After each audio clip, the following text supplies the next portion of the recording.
doing something different yet again. Now, you may now know that due to a few videos in my past, I am a bit of a book nerd because, yeah, that's basically why I call myself the collector, is because that's what I have the most things of. You know, I collect a lot of books. So I want to do something different in honor of my very first video. And no, I do not mean that time when I tasted the Coca-Cola Oreos.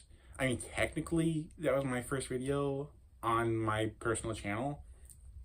But our family's first foray into YouTube came back in like 2010, 2011-ish, when I had my mom upload a video of me that I taped using a actual digital camera because I didn't have a phone yet.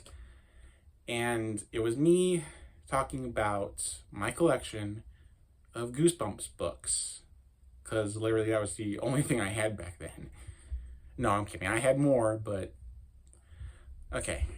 So how this is going to work is basically I'm just going to read the books. You know, old school, simple, nothing else to it. I have a little bit of variety, but for the most part, I actually have all 62 of the original series. Now, some of these, keep in mind, they're like very old, very worn. I got most of them used. And only a select few actually came new from Barnes & Noble. And that was like 20 years ago at this point. So even they're starting to look a little weathered. Just keep that in mind. So, in chronological order, of course. Welcome to Dead House. As you can see, it's still in semi-perfect condition. This is the, actually second printing, I believe. Well, edition, because you have like two or three or four different editions out now. This is a version that was in the stores when I was growing up. It's the slime dripping. It doesn't have the white line or anything like the next one coming up. Yeah, I thought it was really good. I don't think they've done zombies since then. Yeah, Goosebumps didn't do too much in the way of like real horror movie monster kind of things, but ghosts and zombies, yeah, that's in this book tenfold, you know. Okay, next. This is the first editions, the way they looked when they first came out in the 90s. You see what I mean? A little bit of a difference. And side note, this is the only book that I can think of that when it got reissued into one of these editions, it used an entirely different art for the cover. And yeah, you can look it up in your own time, but this original edition, it was just the green hand. Spooky enough as it is. Great book. Very great. Okay, here's one of the weathered ones I was talking about. Monster Blood. One of my favorite franchises within the franchise. Oh, yeah. Sage, Cheese, and Die. This is the only one I probably knew ahead of time was actually a ripoff of a Twilight Zone episode. Which, yeah, I think they actually did it better here. Go figure. I'll never forget that cover, I swear. Okay, this one is a third edition. The way they came out in stores, they reissued them like, what was it, 5 or 10 years ago? Yeah. And I only got this one because, you know, it was a replacement. The other book was kind of falling apart. As you can see, it is kind of falling apart there now. Yeah. Curse of the Mummy's Tomb. Perfect book. It's got features in the back. You know, because it was tied in with Goosebumps Horrorland. That was the series out at the time. Won't be seeing too many of those editions. I think I only have like one more. But, Let's Get Invisible. Trick Mirrors. Evil Mirrors. Discuss. do that in your own time. Oh yeah, one of the classics. Whenever anyone brings up Goosebumps, 9 times out of 10, they bring up this baby. You can't beat evil ventriloquist dummies. That's like second only to, evil clowns, to be honest. Everyone goes nuts for it. I actually think the second one's a little better, though, in my opinion. Girl Who Cried Monster. This was the first time a Goosebumps book actually surprised me with the twist. Like, I didn't predict it at all beforehand, and I was like, whoa, what? Yeah, and I'm watching The Twilight Zone now, and they still have lots of great twists in it for me. I was like, I just couldn't believe it. Okay, this twist was a little out there, but I thought it was still pretty good. Welcome to Camp Nightmare. One of the few ones one of the first ones I actually bought, back when I got into the series. I think the first couple was this, Werewolf Fever Swamp, and Welcome to Dead House. It was like the first 3 I bought with this kind of style. I will tell you about the first one I got, but that doesn't come up for a while, so. Oh, this book I need to replace. It is falling apart. If you can see all the little creases and stuff, and the side's not much better. But this is actually one of my favorite books to think about. It's a real thinker, the twist is.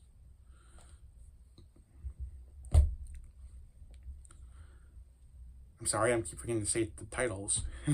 Well, the other thing that people think about when they think Goosebumps instantly is this, the Haunted Mask. And yeah, that says it all. A lot of this stuff they come across in these books is just possessed things, But it works. Make it work. Okay, yeah. One of my favorite concepts for a book, but I wasn't really happy with the ending. And that rarely happens to me for a Goosebumps book. I think they handled it much better in the actual TV show they had back then. Be careful what you wish for. Yeah. But it was an okay book. Okay, this one is my actual favorite recently. I don't think it was my favorite when I first read it, but it's grown on me tremendously. It's Piano Lessons Can Be Murder. And I know what you're saying, no, I do not take piano lessons. I wish I could use some, but I play everything else, so there's that. But yeah, this is, the reason I like this is it's one of the very few books in the entire series that the parents actually get clued into what's happening. You'd be surprised how often that doesn't happen, and it should. Oh yeah. One of my first, Werewolf of Fever Swamp. Why? Because I like werewolves. Not so much vampires, not so much creatures from the Black Lagoon, but werewolves always make for a good story, in my opinion. You Can't Scare Me. This is one of my all-time favorites. It's like a fake out on top of a fake out, and then at the end, everyone gets faked out. I'm like, this is just classic. I don't know what else to say about it. I hate the episode, though. That episode can suck it. Worthless. Okay. This is the ones I have to replace because, God, you can see that. The book's kind of... But, yeah. One of the classics. One Day at Horrorland. Now, the way you feel about this book is how you feel about either of the endings. Because this is the only one that doesn't really do the opposite, but it tries something different at the same time. It's weird. So in the book, the twist is non-consequential. It doesn't really mean anything. But in this TV show, it ends on a cliffhanger, which is inside an alternate universe of a cliffhanger, I didn't get it. It was definitely more attention getting, but yeah, it obviously doesn't work, in my opinion. Like I said, these are all my opinions. So, but why this book got spun off into its own little franchise, I don't know. I mean, it's cool, a horror-themed amusement park, but I mean, what can you really do with it? Okay, I know this one doesn't get enough love because it's, well, a little weird and outside the box, but it's also the only one in this series, I think, that incorporates my favorite trope of all time, body switching. And yeah, with that cover, I can see why people would be turned off. Because not many people like these. Not even me. But it's not that frightening, to be honest. Yeah, this is one of those few books that doesn't go in for the scares. It just kind of gives you a nice story. That's all it is. Monster Blood 2. In my opinion, the least of the Monster Bloods. I mean, it has a giant hamster, but that's about all the excitement you get. It just doesn't hold a candle to the first one. And it doesn't go as insane as the third and fourth one did. So, yeah, it's kind of in the middle. Deep Trouble. As far as I know, the only book I've ever read that has a mermaid in it. Let's go figure. Oh, I need to replace this one. It's kind of, look at all those crazies. Scarecrow Walks at Midnight. One of the first episodes I believe I saw. I think. Maybe a 5th or 6th. I actually think it had a better ending in the TV show than the book. But they're both really good. Like, it's insane. You can do so much with abandoned-ish farms and scarecrows. Scarecrows moving is always going to be scary, no matter what you do with it. So, go eat worms. I literally just got this like a couple years ago.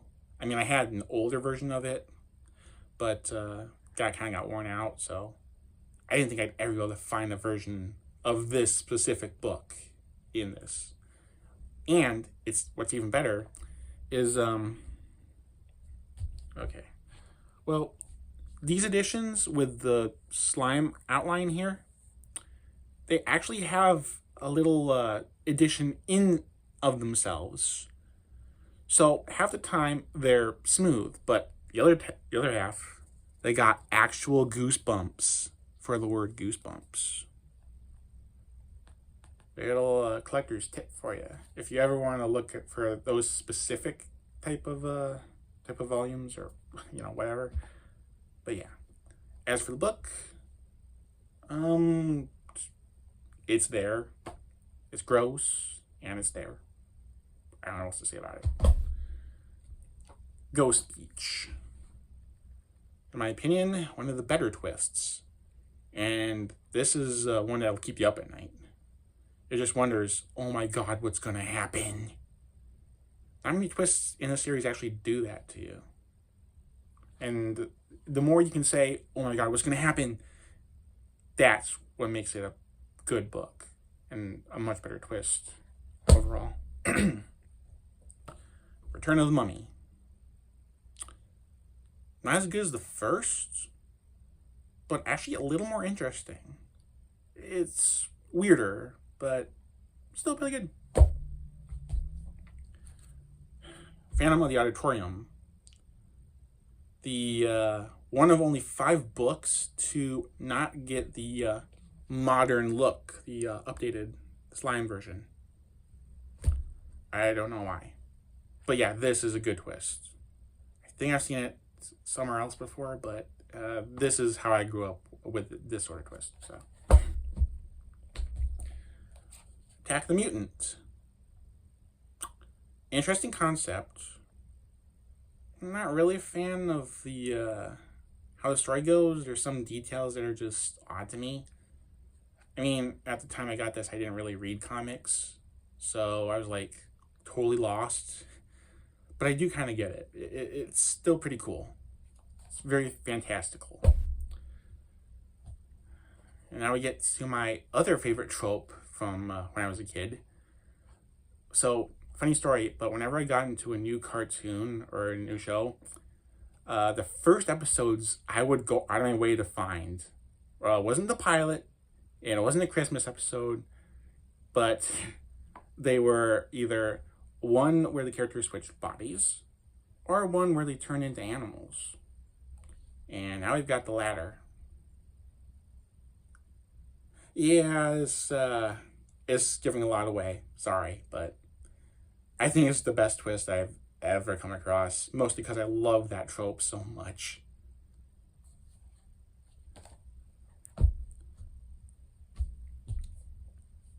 A Night in Terror Tower.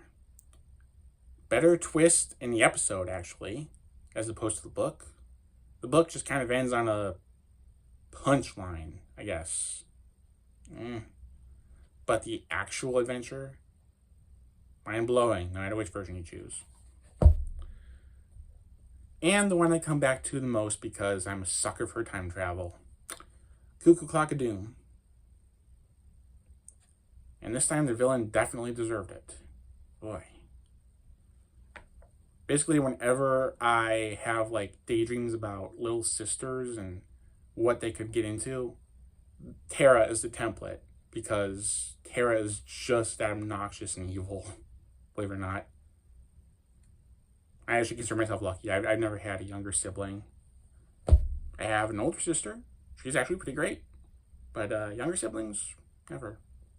Unless you count the cats, and they can be obnoxious. So if you know cats, you know like little kids and how they're totally rambunctious and off the wall sometimes. Next book.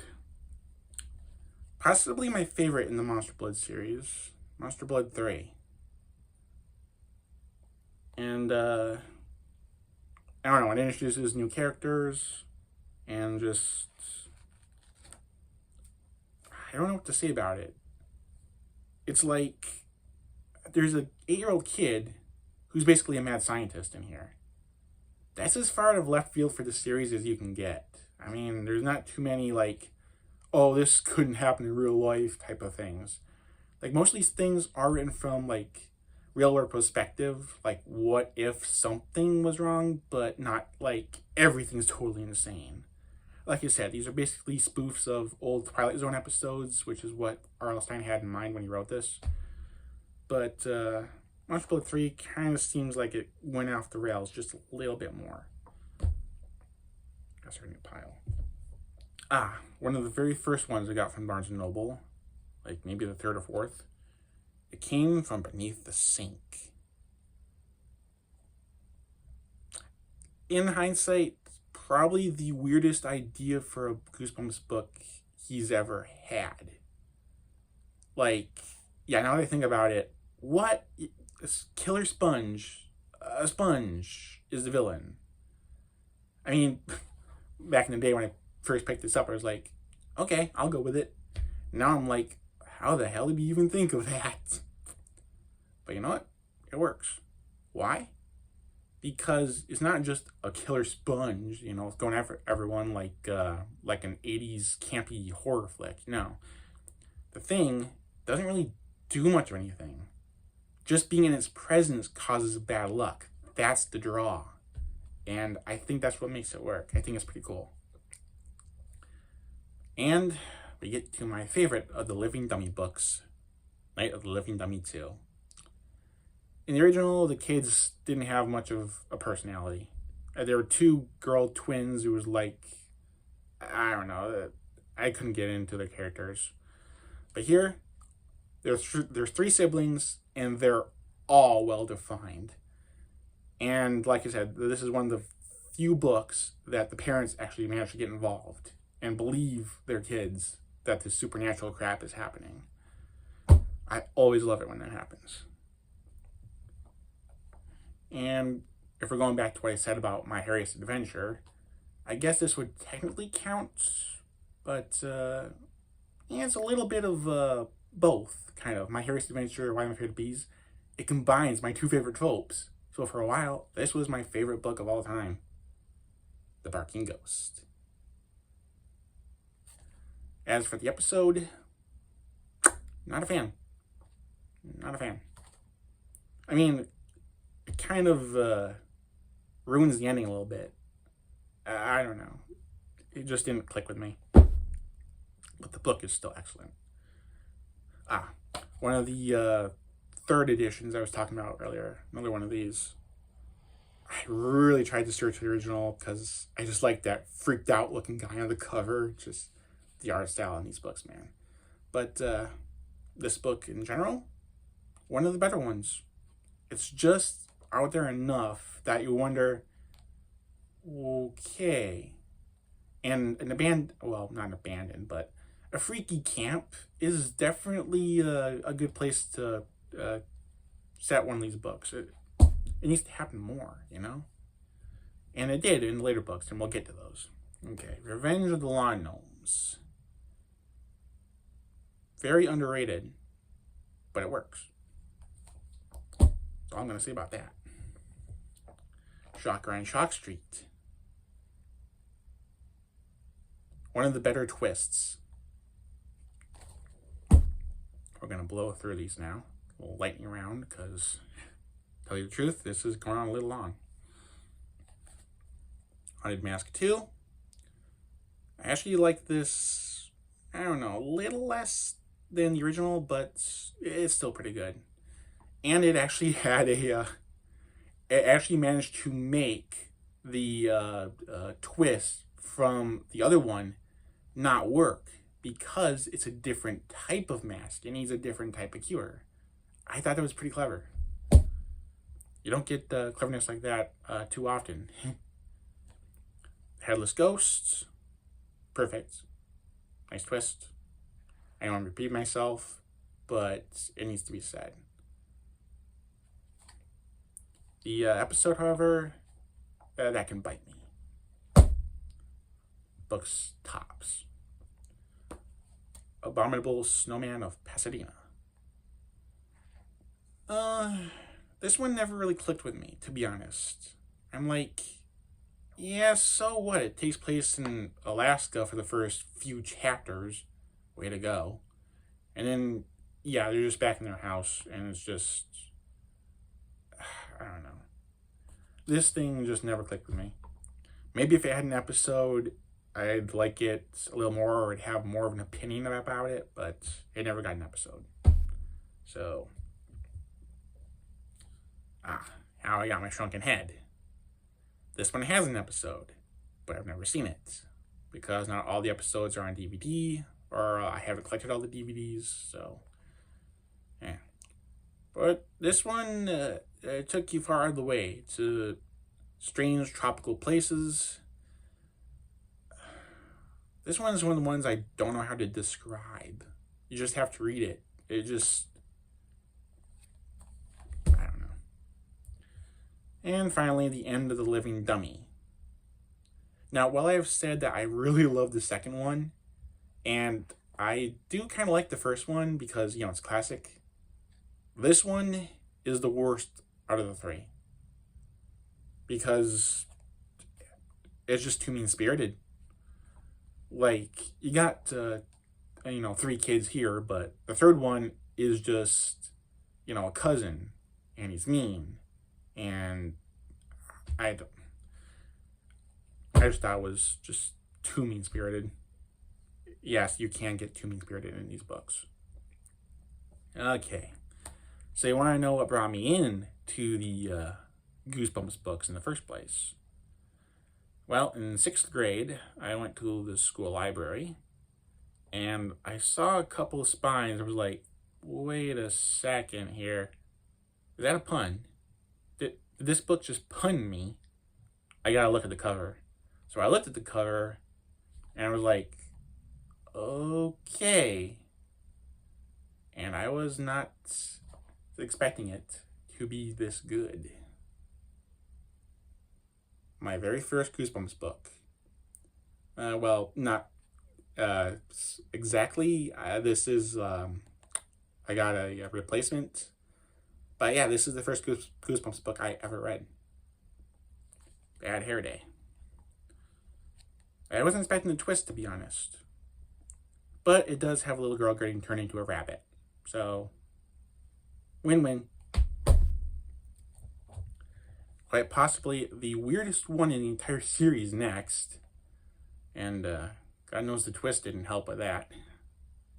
Egg monsters from Mars. The only one where scientists get involved with the paranormal, to be honest. At least that's what I remember. I thought it was okay. Very weird, though. The Beast from the East. Funny story, when you look this episode up on YouTube, it comes up with martial arts movies. Yeah, this sounds like a martial arts movie title, I know. But I wish this had an episode. This is the most, I don't know, it's like stumbling out of the regular forest into a fantasy fairy tale forest, but with these creatures. And all they want to do is play hide and seek. But, you know, if you lose, we eat you type of hide and seek. And it's intense. And I don't know. For some reason, I never thought of R.L. Stine as a world builder. But in this book, he totally is. You don't get too much of that in the series. I love it. Say cheese and die again. This one,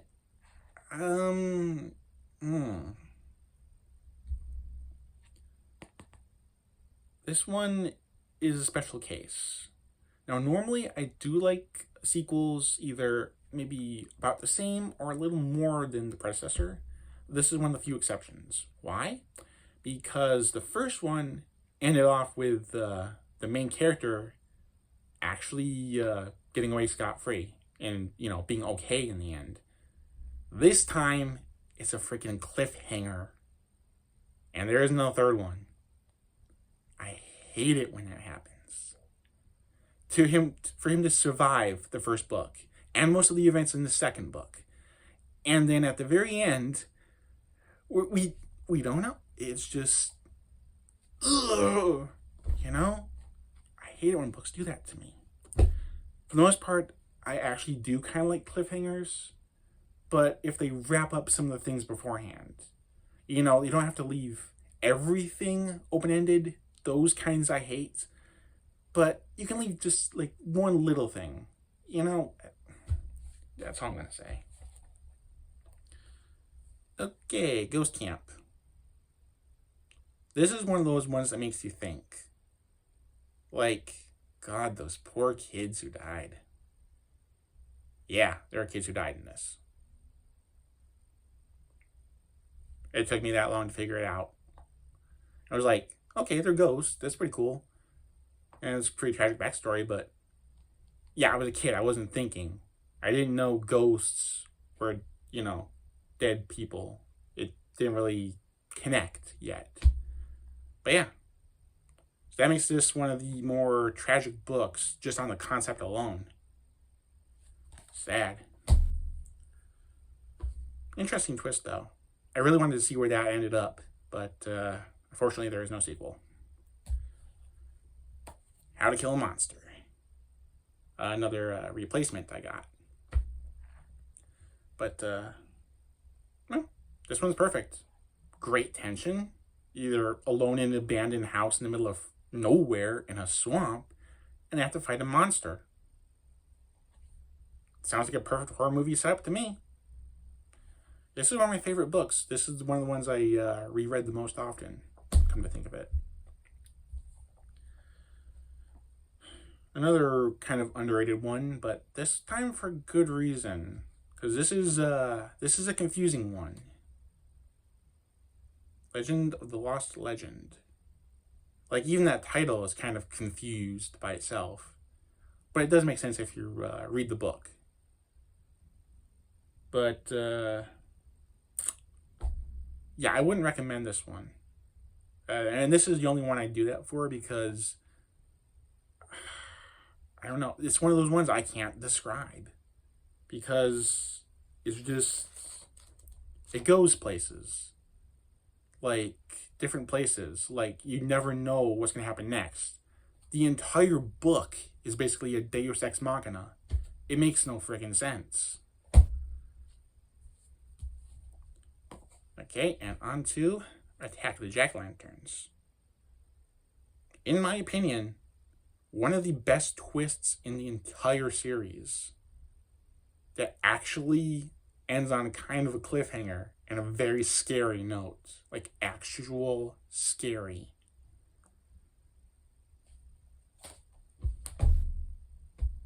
And one of the few books that actually takes place around Halloween, now that I think about it. You don't get that too much either. Vampire Breath. The only reason this is not one of my favorites is because I'm not a vampire guy. Let's just say if I was into that Twilight crap, I'd probably be Team Jacob. Because, I like werewolves. Werewolves are cool. Vampires suck. Literally. You see what I did there? Yeah. Everyone say, screw off, Collector.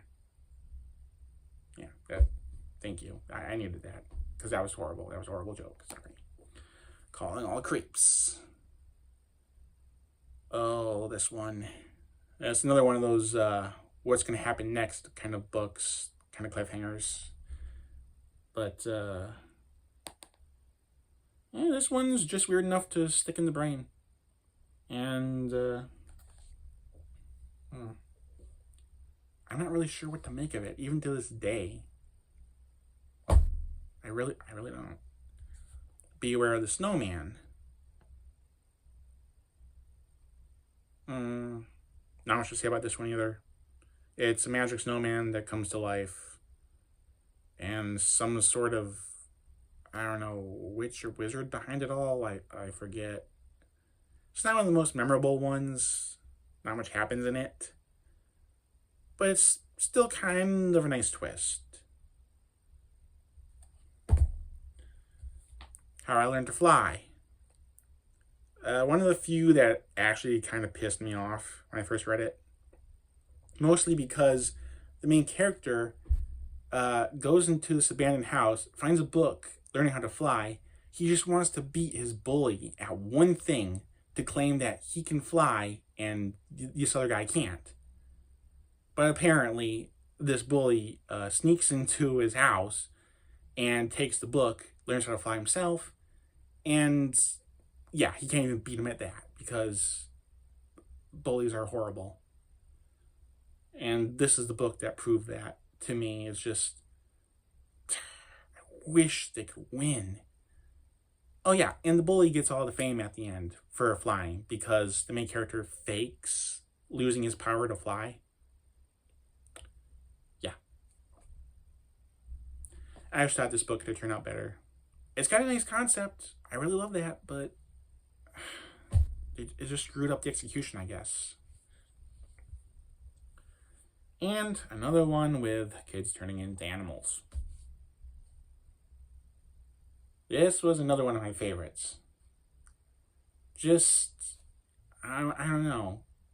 You don't get too many stories where people turn into, like, chickens.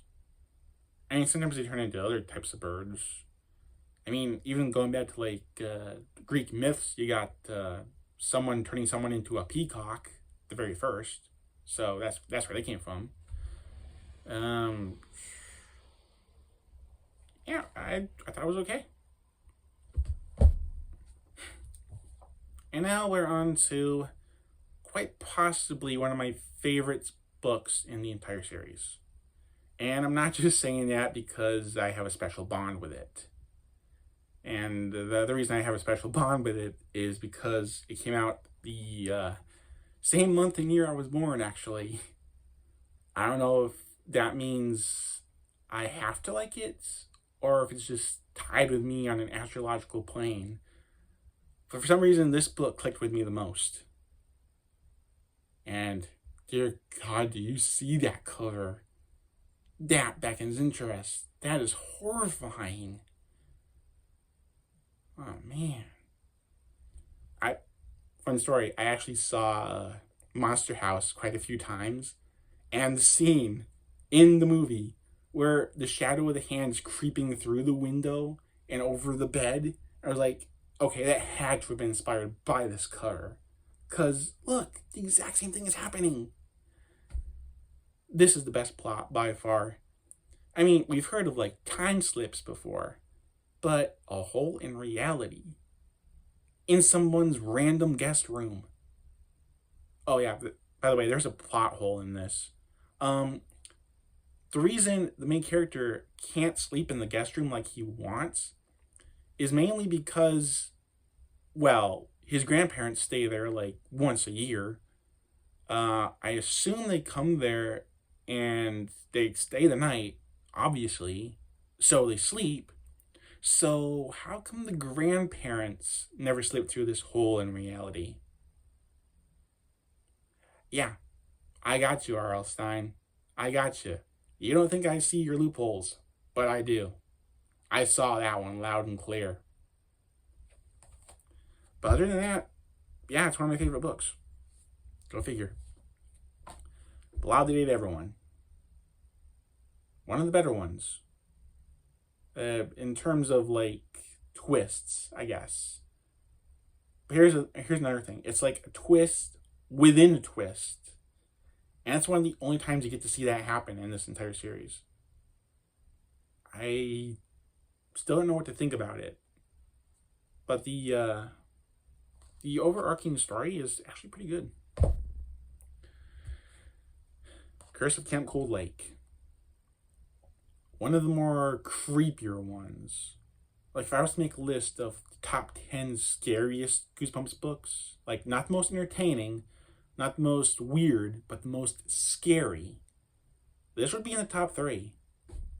Like, I'm serious. It just gives you a feeling of unease and eeriness because, I don't know, it sends you to another world. I mean, like, both figuratively and literally inside the book. Not many Goosebumps books are this atmospheric and just unsettling. But the story and the twist are actually really good. Like, top notch. My Best Friend is Invisible. The first time in the history of the series that I actually didn't get the twist.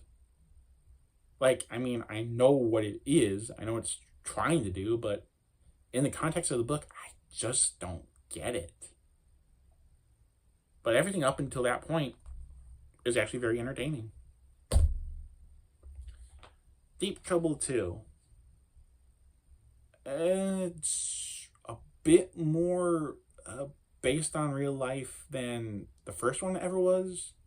I mean, this one's about a scientist trying to scientifically make fish bigger to solve world hunger. And it's not too far out of the norm from what people could possibly do in this reality right now. I mean, the first one had a mermaid. That's never going to be in this reality as much as we want it to. Yeah, I say what you want about that. But this twist is, well, believe it or not, the first book didn't really have a twist.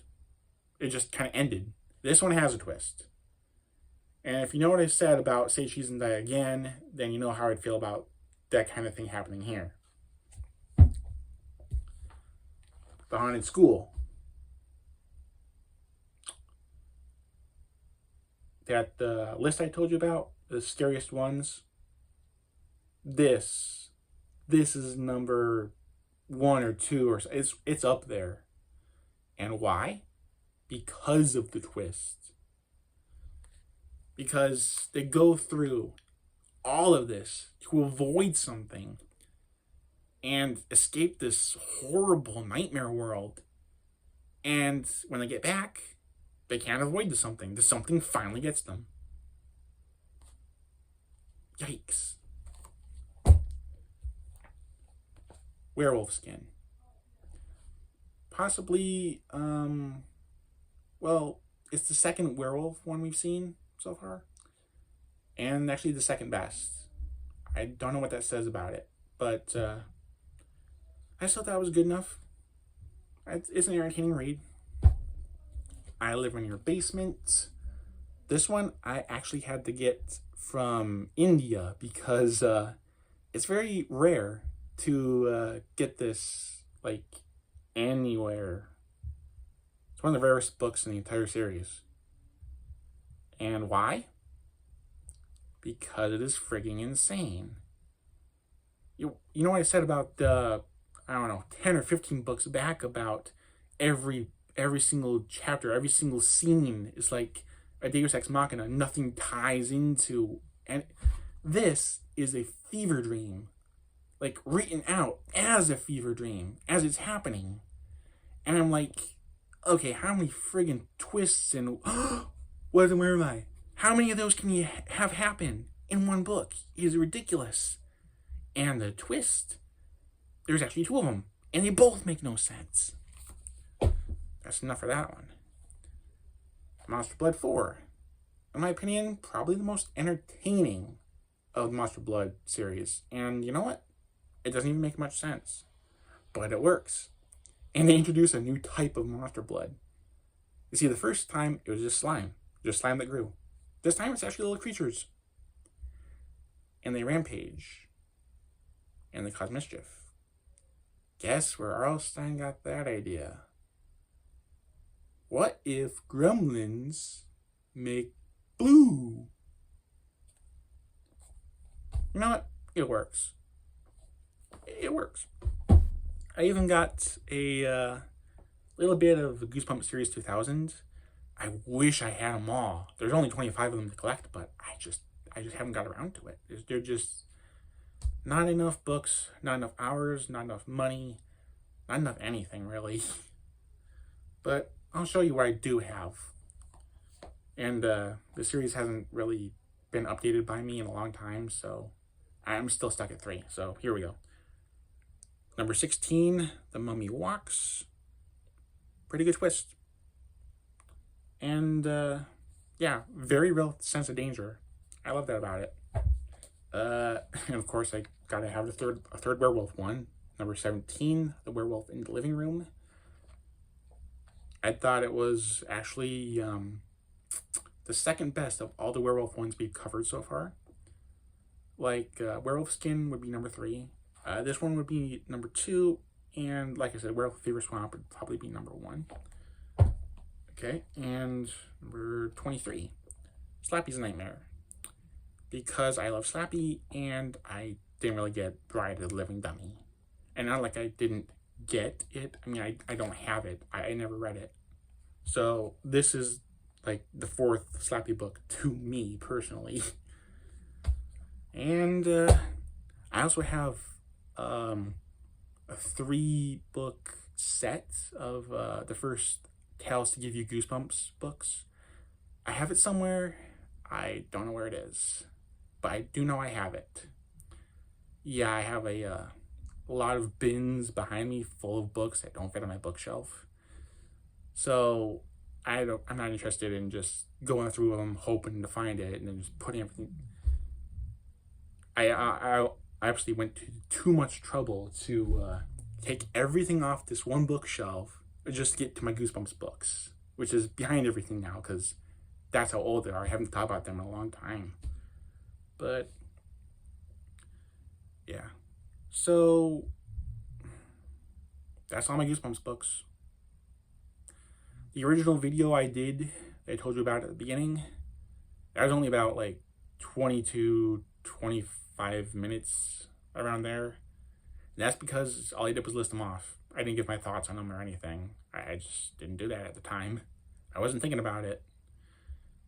But now that I've done this, well, I hope with this better quality video, it'll actually upload fine this time.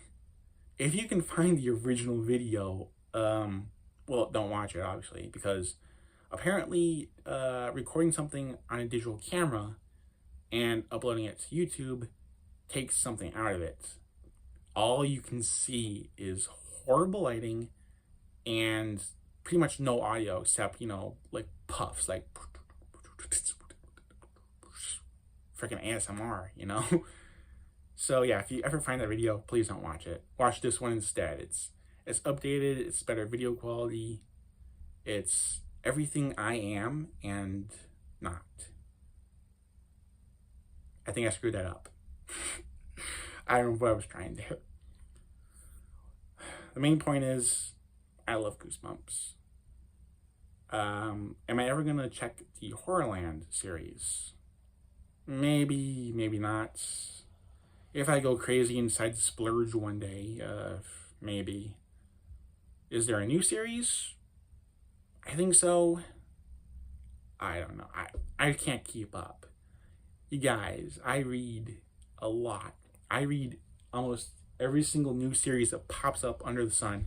I got into Wings of Fire a couple years ago. I got into Phoebe and Her Unicorn. I have a lot of Jonathan Belair's books that I still have yet to get to. I started collecting Diary of a Wimpy Kid back when they first came out in 2007, and they're still going, even though they shouldn't. Because if you keep track of all the months in all the books, Gregory should be in college by now. Yeah, that's what's wrong with that series. It's going on too long. Me, maybe I'll stop after I hit a solid 20. Because after that, who really cares? But if you're wondering what my favorite Goosebumps books are, Don't Go to Sleep, all four of the Monster Bloods, just mix them all into one because I couldn't care less. They're all pretty good. What else? My Harriest Adventure, Night in Terror Tower. They're all in my top 10. You know, all of them have something different to offer. And that is my Goosebumps collection. I will see you next time, where hopefully